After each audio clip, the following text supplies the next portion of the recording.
ఓం నమో వెంకటేశాయ.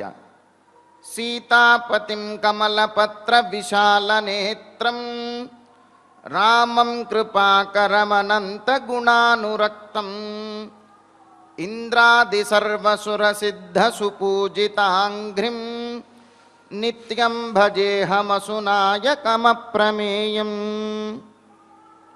అనంతమైనటువంటి కళ్యాణ గుణములు గలవాడు, ఇంద్రాది సమస్త దేవతల చేత స్తుతింపబడువాడు, జానకీ వల్లభుడు అయినటువంటి శ్రీరామచంద్రునకు నమస్కరిస్తూ తదభిన్న స్వరూపుడైనటువంటి ఆ శ్రీనివాసుని యొక్క దయా విశేషం చేత సమస్త మానవాళికి ధర్మ తత్పరతను సకల కార్యసిద్ధిని చేకూర్చాలన్నటువంటి సంకల్పంతో తిరుమల తిరుపతి దేవస్థానం వారు నిర్వహిస్తున్నటువంటి శ్రీమద్ రామాయణం అయోధ్యాకాండ ప్రవచన పారాయణ కార్యక్రమంలో నేటికి మనం 478వ రోజులోకి ప్రవేశించాం. ఈ కార్యక్రమంలో ముందుగా అన్నమాచార్యుల వారి సంకీర్తన అయినటువంటి ఎదుటనున్నాడు వీడే ఈ బాలుడు అనేటటువంటి సంకీర్తనను శ్రీమాన్ ఆర్ శ్యామ్ కుమార్ గారు, అన్నమాచార్య ప్రాజెక్టు కళాకారులు వారి బృందం యొక్క సహకారంతో ఆలపిస్తారు. శ్రవణం చేద్దాం. ఓం నమో వెంకటేశాయ.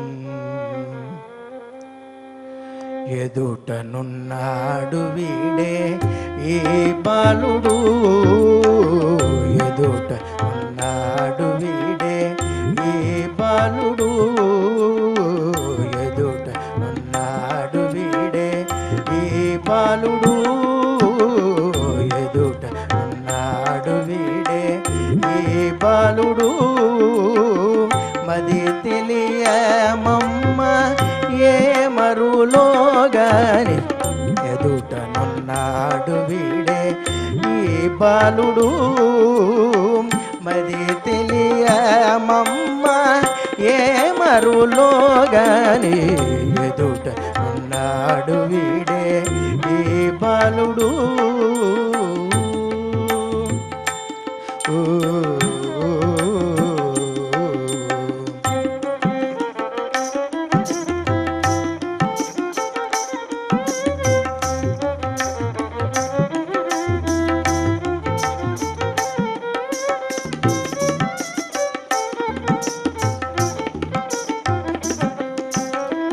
పరమ పురుషుడట పశులగా చెనట, పరమ పురుషుడట పశులగా చెనట, సరవులించిన విన సంగత ఇది. పరమ పురుషుడట పశులగా చెనట, సరవులించిన విన సంగత ఇది. హరియేతనట హరియేతనట ముద్దులందరికీ చేసెనట, హరియేతనట ముద్దులందరికీ చేసెనట, 20 సుద్దులేటి ఓగాని. హరియేతనట ముద్దులందరికీ చేసెనట, 20 సుద్దులేటి ఓగాని. ఉంటనున్నాడు వీడే ఈ బాలుడు, మరి తెలియమమ్మ ఏ మరులోగాని ఎదుటనున్నాడు వీడే ఈ బాలుడు.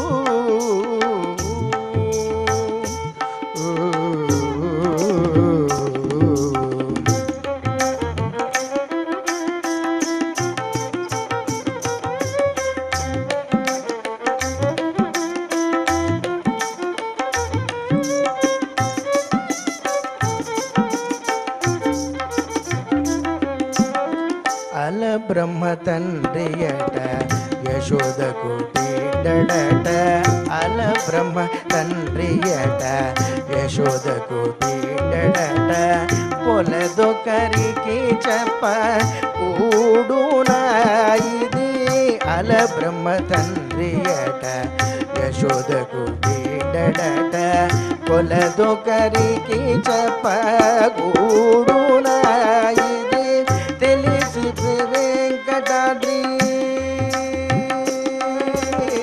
తెలిపి శ్రీ వెంకటాద్రి దేవుడే నిలిచెనట తెలిపి శ్రీ వెంకటాద్రి దేవుడే నిలిచెనట కలదమ్మ తనకెంతో కరుణో గాని తెలిపి శ్రీ వెంకటాద్రి దేవుడే నిలిచెనట కలదమ్మ తనకెంతో కరుణో గాని కలదమ్మ తనకెంతో కరుణో గాని ఒకనాడు వీడే ఈ బాలుడు మది తెలియమమ్మ ఏ మరులో గాని ఎదుట ఉన్నాడు వీడే ఈ బాలుడు అది తెలియమమ్మ ఏ మరులో గాని ఎదుట ఉన్నాడు వీడే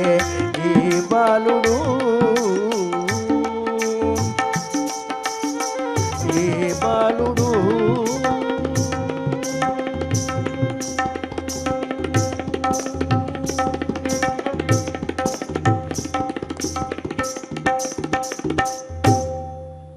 సంకీర్తనను ఎంతో చక్కగా శ్రవణం చేశాం. ఇక ఇప్పుడు శ్రీ గురు ధ్యానపూర్వకంగా సంకల్ప వాక్యాలను అందరము కలిసి పలుకుతూ ఈ కార్యక్రమాన్ని ప్రారంభం చేసుకుందాం. శ్రీ గురు ధ్యానం గురుర్బ్రహ్మా గురుర్విష్ణు గురుర్దేవో మహేశ్వరః గురుః సాక్షాత్ పరం బ్రహ్మ తస్మై శ్రీ గురవే నమః. శ్రీనివాసధ్యానం శ్రీవేంకటాద్రినిలయః కమలాకాముకః పుమాన్ అభంగురవిభూతిర్నః తరంగయతు మంగళం. అథ సంకల్పః శ్రీమదాదివరాహ క్షేత్రే విరాజమానస్య శ్రీపద్మావతీ జానేః అఖిలాండకోటిబ్రహ్మాండనాయకస్య శ్రీరామచంద్రరూపాంతరస్య భగవతః శ్రీవేంకటేశ్వరస్వామినः సన్నిధౌ హనుమత్సీతాలక్ష్మణ భరతశత్రుఘ్న పరివారసమేత శ్రీరామచంద్ర పరబ్రహ్మణః పరిపూర్ణానుగ్రహేణ అస్మిన్ భువనే సమస్తాధివ్యాధీనాం నివారణార్థం భారతవర్షే విద్యా విత్త వాణిజ్య కృషి వైద్య వైజ్ఞానిక దేశరక్షణాదిరంగేషు విద్యమానానాం ఆస్తిక మహాజనానాం సర్వేషాం సకుటుంబానాం ఆయురారోగ్యైశ్వర్య సద్బుద్ధీత్యాది సర్వశుభఫలప్రాప్త్యర్థం ధర్మాచరణద్వారా శ్రీరామరాజ్యస్య పునర్వ్యవస్థాపనార్థం ఉద్యోగార్థినాం సముచితోద్యోగప్రాప్త్యర్థం దంపతీనాం అనుకూలదాంపత్యసిద్ధ్యర్థం సంతానస్య పితృవాక్యపరిపాలనానుకూల బుద్ధిప్రచోదనార్థం సకలకార్యసిద్ధ్యర్థం గోసంరక్షణార్థం చ శ్రీమద్వాల్మీకిరామాయణే అయోధ్యాకాండే యథాశక్తి శ్లోకం వ్యాఖ్యానపురస్సరం ఏకసప్తతితమ సర్గశ్లోకపారాయణం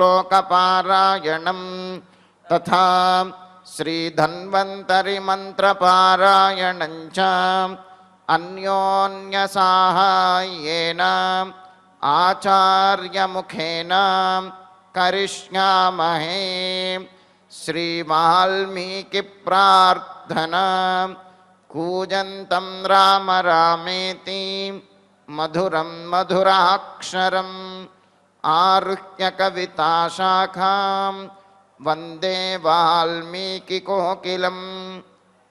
आञ्जनेयप्रार्थना मनोजवं मारुततुल्यवेगं जितेन्द्रियं बुद्धिमतां वरिष्ठं वातात्मजं वानरयूथमुख्यं श्रीरामदूतं शिरसा नमामि।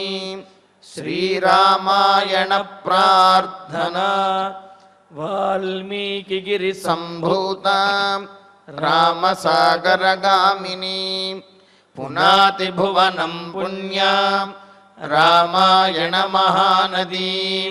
श्रीराम प्रार्थना अयोध्याख्येतु गुर्वर्धे त्यक्त्वा राज्यं गिरौ वसन् पादुके भरतायादात् स रामः शरणं मम। श्रीरामचन्द्र परब्रह्मणे नमः। अथ श्रीमद् रामायणे आदिकाव्ये अयोध्याकाण्डे 170तमः सर्गः। श्रीमन्नारायण चरणौ शरणं प्रपद्ये। श्रीमते नारायणाय नमः। श्रीरामाय नमः। देवायतन चैत्येषु दीनाः पक्षिगणास्तथा मलिनं चाश्रुपूर्णाक्षं दीनं ధ్యానపరం కృశం.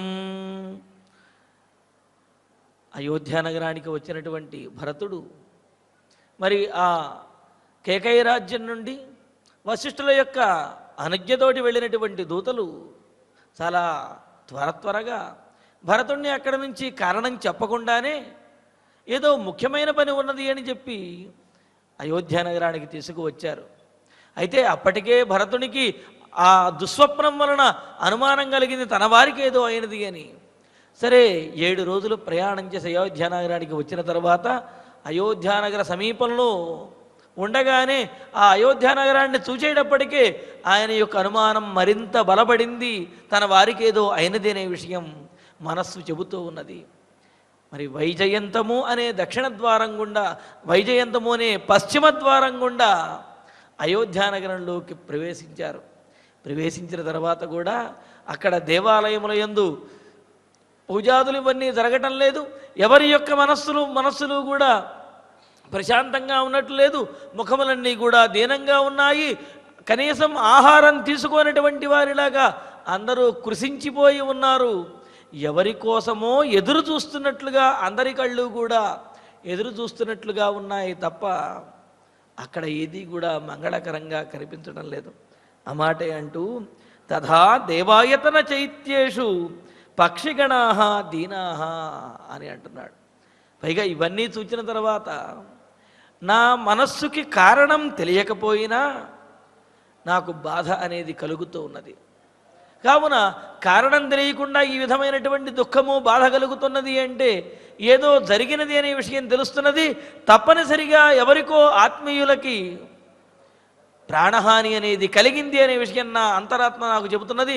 కావున సారథి ఏం జరిగిందో నిజం చెప్పండి, ఎందుకంటే మీరు పుణ్యాత్ములు అని చెప్పి ఆ సారథిని అడుగుతూ ఎందుకు ఇంతగా అడుగుతున్నాననే దానికి కూడా కారణం చెబుతూ అన్నాడు.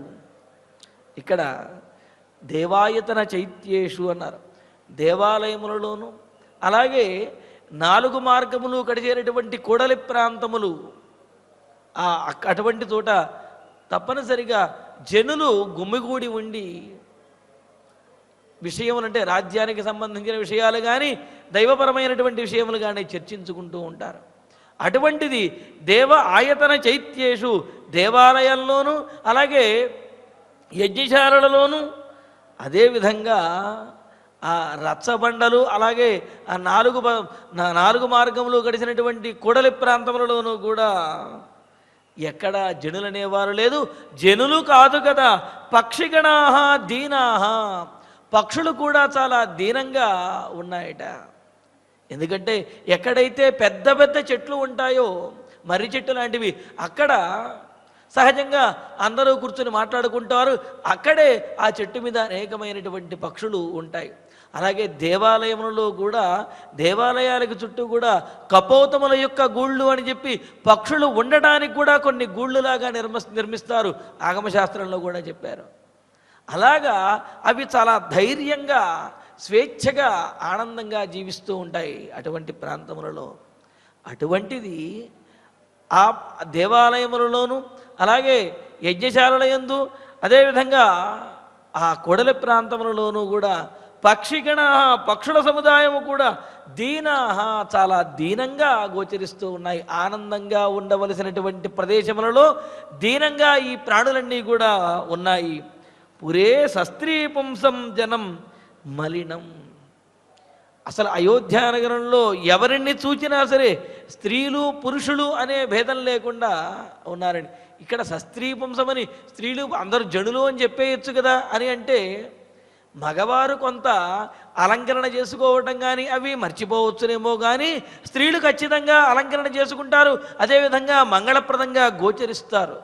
అది వారి యొక్క లక్షణం. కావున మంగళప్రదంగా గోచరించవలసినటువంటి స్త్రీలు కానీ లేకపోతే పురుషులు కానీ వీళ్ళెవరూ కూడా మలినం, అందరూ కూడా దీనమైనటువంటి ముఖములతోటి, అలంకరణ లేనటువంటి శరీరములతోటి చాలా మలినంగా కనిపిస్తూ ఉన్నారు. అంటే స్నానపానాదులేవి కూడా లేకుండా అందరూ మలినంగా కనిపిస్తూ ఉన్నారు.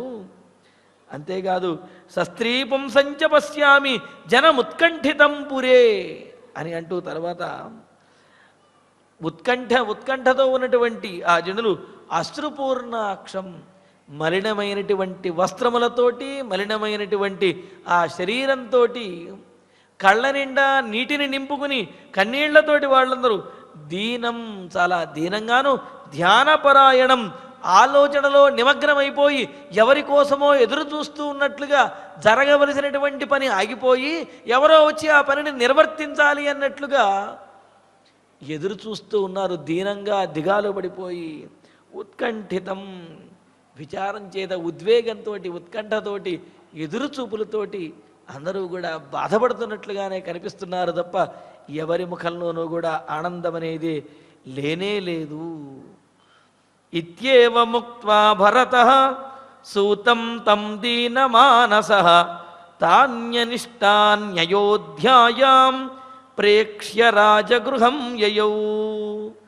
ఈ విధంగా భరతుడు తనను తీసుకువచ్చినటువంటి ఆ సారథితోటి ఇలా మాట్లాడుతూనే ఉన్నాడు. సారథి ఏమో చాలా వినయంగా ప్రభు ప్రభు అంటూ ఆయన తల ఊపుతున్నాడు.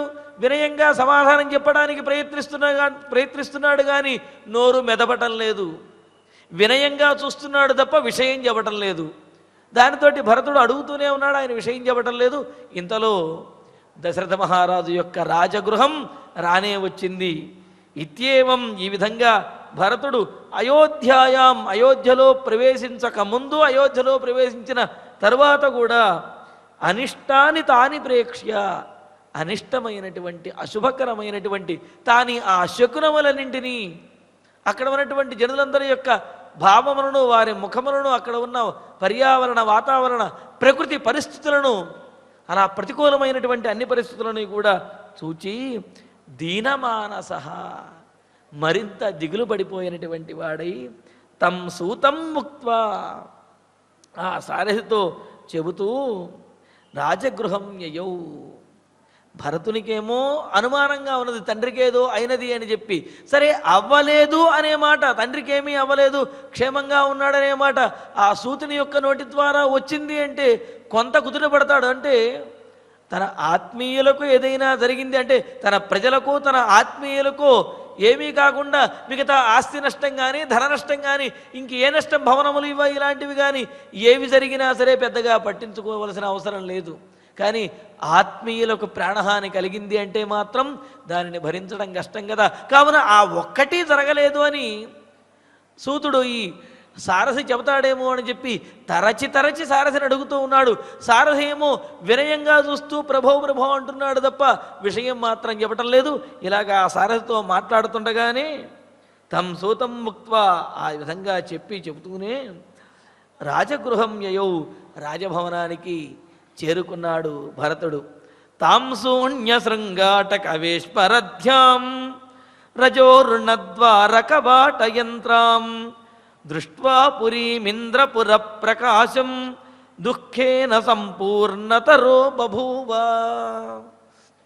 రాజ్యంలో ఉన్నటువంటి ఇతరుల యొక్క ఇళ్ళు, ఆ ఇతర రాజమార్గంలో ఉన్నటువంటి భవంతులు, వాటికి అలంకరణ లేకపోవటం, దీపములు లేకపోవటం, ముగ్గులు ఇవి లేకపోవటం, అవి చూచే భరతుడు ఏదో జరిగింది తన వారికి అని చెప్పి భయపడుతూ ఉన్నాడు.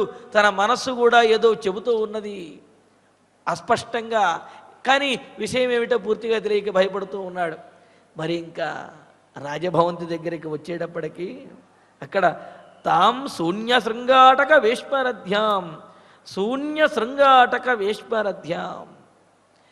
ఎక్కడ సామాన్యమైనటువంటి గ్రామములలోనో సామాన్యమైనటువంటి మార్గములలో జనసంచారం అనేది లేకపోయినప్పటికీ, లేకపోతే జనులు ఉత్సాహంగా ఉండకపోయినప్పటికీ కూడా రాజగృహానికి సమీపంలో ఉన్న చోట మాత్రం అక్కడ జనులు ఉత్సాహంగాను, రక్షణ వ్యవస్థ సైన్యము వీళ్ళందరూ కూడా చాలా సావధాన చిత్తులై ఉంటారు. రాజకుటుంబానికి చెందిన వారు రాగానే జయజయధ్వానాలతో హర్షధ్వానాలు చేస్తూ వాళ్ళు కీర్తిస్తూ ఉంటారు. కానీ దశరథుని యొక్క రాజగృహానికి ఆ సమీప దగ్గరకు చేరుకున్న తర్వాత కూడా శూన్య శృంగాటక వేష్మరధ్యాం, జనరహితమైనటువంటి అంటే ఆ కూడలి ప్రాంతములు, ఆ గృహ వీధులు ఇవన్నీ కూడా శూన్యములు, అంతా కూడా శూన్యంగా ఉన్నాయి. జనులెవరూ కనిపించడం లేదు.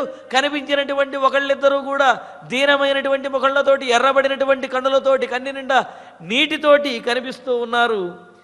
వారి యొక్క ఆ గృహముల ముందు ప్రాంగణములు, అలాగే ఈ రాజగృహం ఏదైతే ఉందో దశరథుని యొక్క రాజమందిరం, ఆ రాజమందిరం ముందు ప్రాంతం కూడా రజోరుణ ద్వార కవాట యంత్రం. రజోరుణ ద్వార అంటే రజస్సు అంటే దుమ్ము ధూళి అనమాట. ఆ దుమ్ము ధూళి వల్ల అరుణ మలినమైపోయినట్లుగా ఉన్నాయి. అలాగే కవాట యంత్రం అని అన్నారు. ఆ కవాటములు ప్రతిరోజు కూడా తీసి వాటిని శుభ్రం చేసి మరలా మూస్తూ తీస్తూ ఉంటే ఆ కవాటములు, ఆ కిటికీలు, లేకపోతే ఆ ద్వారములు అవన్నీ కూడా శుభ్రంగా ఉండి చక్కగా పనిచేస్తూ ఉంటాయి. అలా కాకుండా తీయకుండా అలాగే ఉంచేస్తే అవి తీసినప్పుడు కిర్రు కిర్రుమంటూ శబ్దం వస్తూ ఉంటుంది. మరి ఇక్కడ ఆ భరతుడు వచ్చినప్పుడు ఆ కవాటములు అవి కాస్త తీస్తూ ఉంటే శబ్దం వస్తూ ఉన్నది. శబ్దం వస్తూ ఉన్నది అంటే ఇప్పట్లో తీయలేదు, తీసి చాలా రోజులైనది అనే విషయం తెలుస్తున్నది. పైగా అంతా కూడా దుమ్ము ధూళితోటి మలినమైపోయినది. రజోరుణ ద్వార కవాట యంత్రం ఇంద్రపుర ప్రకాశం. పూర్వము ఇంద్రపట్టణంలాగా, అమరావతిలాగా, స్వర్గంలా ఉండేటటువంటి ఈ అయోధ్యానగరము, అదేవిధంగా ఈ రాజభవంతి, రాజప్రాసాదములన్నీ కూడా ఇప్పుడు కళావిహీనమైపోయి దుమ్ము ధూళితోటి కనిపిస్తూ ఉన్నాయి. అటువంటి తాంపురీం, అటువంటి అయోధ్యానగరం దృష్ట్వా చూచి ఆ రాజమందిరం దగ్గరికి వెళ్ళి రాజమందిరం యొక్క పరిస్థితి కూడా ఇదే విధంగా ఉన్నదని చూసి, సామాన్యమైనటువంటి జనులంటే అలంకరణ చేసుకోలేదు, శుభ్రపరచుకోలేదు అని అనుకోవచ్చు. రాజగృహాల్లో ఆ శుభ్రపరచడానికే ఎంతోమంది సేవకులు వారందరూ ఉంటారు. ముగ్గులు దిద్దడానికి కానీ, ఆ కవాటములు తీయటానికి కానీ, అన్నిటికీ అలంకరణలకు కానీ ఎంతోమంది సేవకులు ఉంటారు. ఇంతమంది ఉండి కూడా అక్కడ ఎటువంటి అలంకరణలు కనిపించడం లేదు, దుమ్ము ధూళితో ఉన్నది అంటే ఏదో జరగకూడనటువంటిది జరిగింది అనేది తెలుస్తున్నదన్నమాట. తాం పురీం దృష్ట్వా, అయోధ్యాపురమును, ఆ రాజమందిరాన్ని చూచి దుఃఖేన సంపూర్ణతరహ బభూవ, అప్పటికే దుఃఖంతో ఉన్నటువంటి వాడు మరింత దుఃఖంతో ఇక పరిపూర్ణమైనటువంటి దుఃఖంలోకి వెళ్ళిపోయాడు. ఆ దుఃఖంతో నిండిపోయాడు భరతుడు. అలా దుఃఖంతో నిండినటువంటి ఆయన బహూని పశ్యన్మనసో ప్రియాణి యాన్యన్యదానాస్య పురే బభూవు అవాక్షిరా దీనమనానహృష్టః పితుర్మహాత్మా ప్రవివేశవేష్మ. అన్యదా ఇంతకు ముందెప్పుడు కూడా ఈ విధంగా అస్య పురే యాని న బభూవుహు, ఈ అయోధ్యానగరంలోనూ దశరథుని మందిరంలోనూ కూడా ఏనాడు లేనటువంటి విధంగా, ఏనాడు చూడనటువంటి విధంగా కనిపిస్తున్న మనసః అప్రియాణి, మనస్సుని బాధపెట్టేటటువంటి, మనసుకు ఏమాత్రము ఇష్టంగా అనేటువంటి బహువుని అనేకమైనటువంటి దుశ్శకనములను, అశుభకరమైనటువంటి సన్నివేశములను, వీటినన్నిటినీ కూడా చూస్తూ మహాత్మా, ఇక్కడ చూడండి మహాత్మా అని ఎందుకు చెప్పాడు అంటే, కష్టకాలంలో కూడా మనస్సుని దిటవు చేసుకుని ఉండగలిగినటువంటి వాడు, తన లక్ష్యం కోసం ప్రాణములైనా సరే అర్పించడానికి సిద్ధపడేటువంటి ధైర్యం కలిగిన వాడు ఎవడైతే ఉంటాడో అటువంటి వారినే మహాత్ములు అన్నారు. అంతేగాని మహాత్ములు అని ఎవరిని పడితే వారిని అనకూడదు. లక్ష్యం కోసం జీవితాంతము పోరాడేవాడు, ధర్మానికి నిలబడేవాడు ఎవడైతే ఉంటాడో అతన్నే మహాత్ముడు అని అనాలి. మరి అటువంటి మహాధైర్యశాలి ధర్మాత్ముడు అయినటువంటి ఆ భరతుడు అవాక్షిరాహ, తల వంచుకున్నటువంటి వాడై, అంటే తలను వంచుకుని అక్కడ పరిస్థితులన్నీ తెలుస్తున్నాయి అలా అని చెప్పి బోరున ఏడవటం లేదు భరతుడు. మనస్సు బాధపడుతున్నప్పటికీ ధైర్యం తెచ్చుకుంటూ ఆ రాజమందిరంలోకి ప్రవేశించడానికి వెళుతున్నాడు. అవాక్షిరాహ, శిరస్సు వంచుకున్నవాడై, దీనమనాహ, దీనంతో దిగులుతోటి ఏం జరుగుతుందో అనే అనుమానంతో ఉన్నటువంటి ఆ మనస్సు కలవరపడుతున్నటువంటి ఆ భరతుడు నహృష్ట, ఏమాత్రము సంతోషం అనేది లేదు, దుఃఖంతో ఉన్నాడు. అటువంటి ఆయన పితుః వేష్మ ప్రవివేశ, తండ్రి గారి యొక్క ఆ రాజాంతఃపురంలోకి, రాజభవంతిలోకి భరతుల వారు ప్రవేశించారు. మరి దీనితోటి 71వ సర్గ పూర్తవుతున్నది. బహూని పశ్యన్మనసో ప్రియాణి యాన్యన్యదానాస్య పురే బభూవుః అవాక్షిరా దీనమనానహృష్టః పితుర్మహాత్మా ప్రవివేశవేష్మ. మరి తండ్రి గారి యొక్క రాజాంతఃపురంలోకి ప్రవేశించినటువంటి భరతుడు అక్కడ ఎవరిని చూచాడు? ఒక్కసారి ఆలోచించండి. దశరథ మహారాజు ఎక్కడున్నాడు చూడండి. అపశ్యంస్తు అధ 270తమ సర్గ, 72వ సర్గ మనం మొదలు పెట్టుకుంటున్నాము. అపశ్యంస్తు తతస్తత్ర పితరం పితురాలయే జగామ భరతో ద్రష్టుం మాతరం మాతురాలయే. హడావిడిగా, కంగారుగా, మనస్సులో ఎంతో దిగులుతోటి, దీనమైనటువంటి వదనముతోటి రాజభవంతిలోకి, దశరథుని యొక్క మందిరంలోకి ప్రవేశించాడు. ప్రవేశిస్తే అక్కడ దశరథుడు కనిపించలేదు. మరి దశరథుడు ఎక్కడున్నాడు? కౌసల్యాదేవి మందిరంలో ఉన్నాడు కదా ఆయన. ఆ కౌసల్యాదేవి మందిరానికే వెళ్ళాడు. అక్కడే ఆ అర్ధరాత్రి పూట ఆయన గతించేశాడు కదా. మరి ఇక్కడికి ఈయనేమో తండ్రి గారి మీద ఉన్నటువంటి దిగులుతోటి, తన కలలో తండ్రి గారి మీద వచ్చినటువంటి ఆ పీడకల వీటితోటి, దుశ్శకములతోటి వెంటనే హడావిడిగా తండ్రిని చూడాలి అని కంగారుగా ఆ రాజగృహంలోకి ప్రవేశిస్తే తతః భరతః తత్ర పితురాలయే, అక్కడ దీనంగా ఉన్నటువంటి ఆ రాజభవంతిలో పితరం అపశ్యన్, తండ్రిని చూడలేక, అంటే తండ్రి కనిపించకపోవడంతో మాతురాలయే మాతరం ద్రష్టం. సరే అయితే తల్లిగారి దగ్గరికి ఏమైనా కైకేయి వద్దకు వెళ్ళాడేమో, అలాగే తల్లిని కూడా చూడవచ్చును అనే ఉద్దేశంతో మాతురాలయే, తల్లి యొక్క గృహంలో, అంటే కైకేయి దేవి యొక్క అంతఃపురంలో మాతరం ద్రష్టం, తల్లిని, అదేవిధంగా తల్లితో పాటు ఉండేటటువంటి తండ్రిని కూడా ఆ కైకేయి మందిరంలోనే చూడాలి అనే భావనతోటి దశరథుని యొక్క మందిరము నుండి, ఆ రాజభవన్ నుండి కంగారుగా, హడావిడిగా, త్వరగా కైకేయి మందిరానికి జగామా వెళ్ళాడు. మరి అక్కడ కైకేయి మందిరంలో ఏం చూశాడు? అనుప్రాప్తంతు తం దృష్ట్వా కైకేయీ ప్రోషితం సుతం ఉత్పపాత తదాహృష్ట త్యక్త్వా సౌవర్ణమాసనం. భరతుల వారు దశరథుని యొక్క మందిరం నుండి కంగారుగా, త్వరగా కైకేయి మందిరానికి, ఆ అంతఃపురానికి వచ్చేశాడు. ఆయన వచ్చేటప్పటికీ కైకేయీదేవి ఆ మందిరంలో ఒక బంగారు సింహాసనంలో ఆసనంలో కూర్చుని ఉన్నది.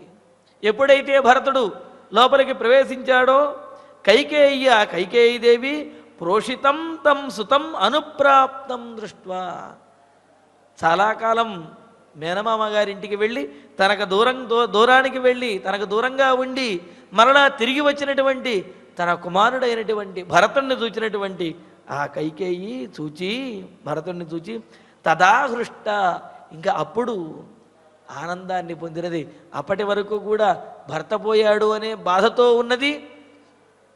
సరే, ఈ బాధలో ఉండగా తన కుమారుడు కనిపించేటప్పటికీ ఆమె కాస్త ఆనందించింది. ఇక్కడ గమనించవలసింది, సహజంగా దుఃఖంలో ఉన్నప్పుడు తన ఆత్మీయులు ఎవరైనా గనక కనిపించినట్లయితే వెంటనే ఆ మనసులో దాచుకున్నటువంటి దుఃఖము పెళ్ళుబికి బయటకు వచ్చి ఆ ఉద్వేగం అనేది శోకం రూపంలో, ఆ రోదన ఆ ఏడుపు రూపంలో బయటికి వస్తుంది. కానీ కైకేయీదేవి భరతుణ్ణి చూచిన తర్వాత ఆ దశరథ మహారాజు గతించాడు అనేటువంటి ఏడుపు, ఆ ఉద్వేగం అనేది కాకుండా భరతుణ్ణి చూచేటప్పటికీ ఆమెకు కొంత ఆనందం అనేది కలిగింది అన్నారు. అంటే ఇక్కడ కైకేయీదేవి మనస్సు మాత్రము చాలా గట్టిగా శిలలాగా అలా ఉన్నది.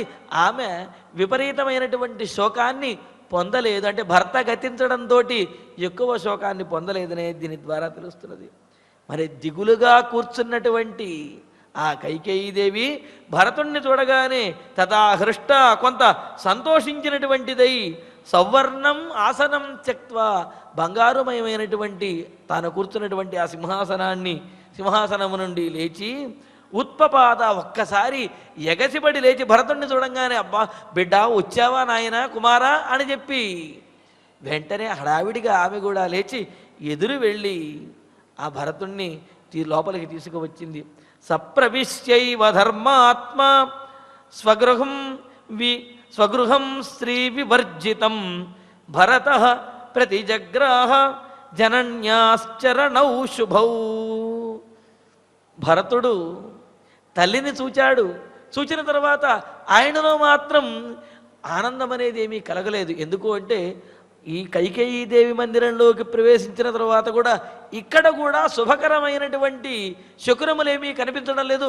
శుభకరమైనటువంటి సన్నివేశములు కానీ అటువంటి మంగళకరమైనటువంటివి ఏవి కూడా కనిపించడం లేదు. దాంతో శ్రీ వివర్జితం, కళావిహీనంగా శోభావిహీనంగా అలంకారరహితంగా ఉన్నటువంటి స్వగృహం, తన మందిరమైన, అంటే తన తల్లి యొక్క అంతఃపురము, అంటే తాను పెరిగినటువంటి అంతఃపురం కదా, కావున తన మందిరమైనటువంటి తన అంతఃపురం ఏదైతే ఉన్నదో, కైకేయీదేవి యొక్క అంతఃపురం, తాను పెరిగినటువంటి ఆ అంతఃపురం ఏదైతే ఉన్నదో ఆ అంతఃపురంలోకి ప్రవేశించి జనన్యాహ చరణౌ ప్రతిజగ్రాహ, తల్లి అయిన ఆ కైకేయీదేవి యొక్క పాదములను తాకి నమస్కరించాడు. అంటే ఎంత దుఃఖంలో ఉన్నప్పటికీ కూడా పెద్దలను గౌరవించే విషయంలోనూ మర్యాద పాటించే విషయంలోనూ కూడా భరతుడు ఎప్పుడూ కూడా ఆయన పొరపాటు చేయడు. ఆయన ధర్మాన్ని పాటించేటటువంటి వాడు. అందుకనే ఆయన అంత త్వరగా వచ్చి కూడా తల్లి యొక్క పాదములు బట్టి నమస్కరించాడు. ఆమె కూడా సాతం మూర్ధన్యుపాఘ్రాయ పరిష్వజ్య యశస్వినం అంకే భరతమారోప్య పృష్టం సముపచక్రమే. ఆ కైకేయీదేవి యశస్వినం తం భరతం, కీర్తిమంతుడైనటువంటి, అంటే తండ్రికి చాలా ఇష్టమైనటువంటి వాడు, రామచంద్రమూర్తికి ఇష్టమైనటువంటి వాడు, తండ్రి యందు రాముని యందు కూడా అమితమైనటువంటి ప్రేమ కలిగినటువంటి వాడు, అలాగే ధనుర్విద్యలో పారంగతుడు, ధర్మశాస్త్రములన్నీ తెలిసినటువంటి వాడు అని ఈ విధంగా లోకంలో కీర్తి గడించినటువంటి వాడైన ఆ భరతుణ్ణి మూర్ధని ఉపాగ్రాయ, కైకేయీదేవి లేచి దగ్గరికి వచ్చి అతని యొక్క శిరస్సును తన చేతిలోకి తీసుకుని మూర్ధన్య ఆ శిరస్సు మీద ఉపాగ్రాయ ముద్దాడి, ఆ వాసన చూచి ముద్దాడి అంకే ఆరోప్య, తన దగ్గర తన పక్కనే కూర్చుండబెట్టుకుని ప్రష్టం సముపచక్రమే, ఈ విధంగా భరతుణ్ణి అడుగుతూ ఉన్నది. మరి కైకేయీదేవి భరతుణ్ణి ఏమని అడిగింది, భరతుడు ఏమని సమాధానం చెప్పాడు, అసలు భరతుడు మరలా ఏమని ప్రశ్నించాడు, ఈ విశేషాలని తరువాతి ప్రవచనంలో తెలుసుకుందాము. ఇక ఇప్పుడు ఆచార్యుల వారి ద్వారా శ్లోకాలను పారాయణ చేసుకుందాము. దేవాయతన దేవాయతన చైత్యేషు చైత్యేషు దేవాయతన చైత్యేషు దేవాయతన చైత్యేషు దీనాః దీనాః పక్షిగణాస్తథా పక్షిగణాస్తదా మలినంచ మలినంచ అశ్రుపూర్ణాక్షం అశ్రుపూర్ణాక్షం దీనం దీనం ధ్యానపరం కృశం ధ్యానపరంకృశం సస్త్రీ పుంసంచ సస్త్రీ పుంసంచ పశ్యామి పశ్యామి జనం జనం ఉత్కంఠితం పురే ఉత్కంఠితం పురే ఇత్యేవముక్త్వా ఇత్యేవముక్త్వా భరతః భరతః సూతం తం సూతం తం దీనమానసః దీనమానసః తాన్యరిష్టాని తాన్యరిష్టాని అయోధ్యాయాం అయోధ్యాయాం ప్రేక్ష్య ప్రేక్ష్య రాజగృహం యయౌ రాజగృహం యయౌ తాం శూన్యశృంగాటక తాం శూన్యశృంగాటక వేష్మరథ్యాం వేష్మరథ్యాం తాం శూన్యశృంగాటక వేష్మరథ్యాం తాం శూన్యశృంగాటక వేష్మరథ్యాం రజోరుణద్వారా రజోరుణద్వారా కవాటయంత్రా కవాటయంత్రా రజోరుణద్వార కవాటయంత్రా రజోరుణద్వార కవాటయంత్రాం దృష్ట్వా పురీం దృష్ట్వా పురీం ఇంద్రపుర ప్రకాశాం ఇంద్రపుర ప్రకాశాం దుఃఖేన దుఃఖేన సంపూర్ణతరో బభూవ సంపూర్ణతరో బభూవ బహూని పశ్యన్ బహూని పశ్యన్ మనసో ప్రియాణి మనసో ప్రియాణి యాన్యన్యదా యాన్యన్యదా నాస్య పురే బభూవుః నాస్య పురే బభూవుః అవాక్షిరాః అవాక్షిరాః దీనమనాన హృష్టః దీనమనాన హృష్టః పితుర్మహాత్మా పితుర్మహాత్మా ప్రవివేశ వేష్మ ప్రవివేశ వేష్మ బహూని పశ్యన్ మనసో ప్రియాణి బహూని పశ్యన్ మనసో ప్రియాణి యాన్యన్యదా నాస్య పురే బభూవుః యాన్యన్యదా నాస్య పురే బభూవుః అవాక్షిరా దీనమనాన హృష్టః అవాక్షిరా దీనమనాన హృష్టః పితుర్మహాత్మా ప్రవివేశ వేష్మ పితుర్మహాత్మా ప్రవివేశ వేష్మ ఇత్యార్షే ఇత్యార్షే శ్రీమద్ రామాయణే శ్రీమద్ రామాయణే ఆదికావ్యే ఆదికావ్యే అయోధ్యాకాండే అయోధ్యాకాండే ఏకసప్తతితమః సర్గః ఏకసప్తతితమః సర్గః అథ అథ శ్రీమద్ రామాయణే శ్రీమద్ రామాయణే ఆదికావ్యే ఆదికావ్యే అయోధ్యాకాండే అయోధ్యాకాండే ద్విసప్తతితమః సర్గః ద్విసప్తతితమః సర్గః అపశ్యంస్తు అపశ్యంస్తు తతస్తత్ర తతస్తత్ర పితరం పితరం పితురాలయే పితురాలయే జగామ జగామ భరతో ద్రష్టుం భరతో ద్రష్టుం మాతరం మాతరం మాతురాలయే మాతురాలయే అనుప్రాప్తంతు అనుప్రాప్తంతు తం దృష్ట్వా తం దృష్ట్వా కైకేయీ కైకేయీ ప్రోషితం సుతం ప్రోషితం సుతం ఉత్పపాత ఉత్పపాత తదా హృష్టా తదా హృష్ట త్యక్త్వా త్యక్త్వా సౌవర్ణమాసనం సౌవర్ణమాసనం సప్రవిశ్యైవ సప్రవిశ్యైవ ధర్మాత్మా ధర్మాత్మా స్వగృహం స్వగృహం శ్రీవివర్జితం శ్రీవివర్జితం భరతః భరతః ప్రతిజగ్రాహ జనన్యాః జనన్యాః చరణౌ శుభౌ చరణౌ శుభౌ సాతం మూర్ధన్యుపాఘ్రాయ పరిష్వజ్య యశస్వినం అంకే భరతమారోప్య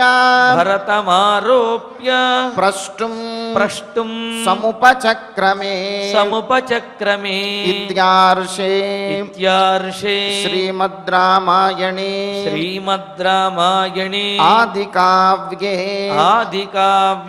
అయోధ్యాకాండే ద్విసప్తతితమే సర్గే చత్వారః శ్లోకాః ఫలశ్రుతి నుండి మంగళాంతం వరకు అందరము కలిసి పఠిద్దాం. ఫలశ్రుతి ఆయుష్యమారోగ్యకరం యశస్యం సౌభ్రాతృకం బుద్ధికరం సుఖం చ శ్రోతవ్యమేతన్నియమేన సద్భిః ఆఖ్యానమోజస్కరమృద్ధికామైః శ్రీరామచంద్ర పరబ్రహ్మణే నమః. అథ ధన్వంతరి ధ్యానం అచ్యుతానంత గోవింద విష్ణో నారాయణామృత రోగాన్ మే నాశయాశేషాన్ ఆశు ధన్వంతరే హరే. ఆరోగ్యం దీర్ఘమాయుష్యం బలం తేజోధియం శ్రియం స్వభక్తేభ్యోనుగృహంతం వందే ధన్వంతరిం హరిం. ధన్వంతరేరిమం శ్లోకం భక్త్యా నిత్యం పఠంతి యే అనారోగ్యం న తేషాం స్యాత్ సుఖం జీవంతి తే చిరం. ఓం నమో భగవతే వాసుదేవాయ. ధన్వంతరయే అమృతకలశహస్తాయ వజ్రజలౌకహస్తాయ సర్వామయ వినాశనాయ త్రైలోక్యనాథాయ మహావిష్ణవే స్వాహా. ఓం వాసుదేవాయ విద్మహే సుధాహస్తాయ ధీమహి తన్నో ధన్వంతరి ప్రచోదయాత్. అథ నవగ్రహ ప్రార్థనా ఆరోగ్యం పద్మబంధుర్వితరతు నితరాం సంపదం శీతరశ్మిః భూలాభం భూమిపుత్రః సకలగుణయుతాం వాగ్ విభూతిం చ సౌమ్యః సౌభాగ్యం దేవమంత్రీ రిపుభయశమనం భార్గవః శౌర్యమార్కి దీర్ఘాయుః సైంహికేయః విపులతరయశః కేతుః ఆచంద్రతారం అరిష్టాని ప్రణశ్యంతు దురితాని భయాని చ శాంతిరస్తు శుభం మేస్తు గ్రహాః కుర్వంతు మంగళం. అథ క్షమా ప్రార్థనా యదక్షరపదభ్రష్టం మాత్రాహీనం చ యద్భవేత్ తత్సర్వం క్షమ్యతాం దేవ నారాయణ నమోస్తుతే. అథ భగవత్సమర్పణం కాయేన వాచా మనసేంద్రియైర్వా బుద్ధ్యాత్మనా వా ప్రకృతే స్వభావాత్ కరోమి యద్యత్ సకలం పరస్మై నారాయణాయేతి సమర్పయామి. అథ మంగళం శ్రియః కాంతాయ కళ్యాణ నిధయేర్ధినాం శ్రీవేంకటనివాసాయ శ్రీనివాసాయ మంగళం. ఓం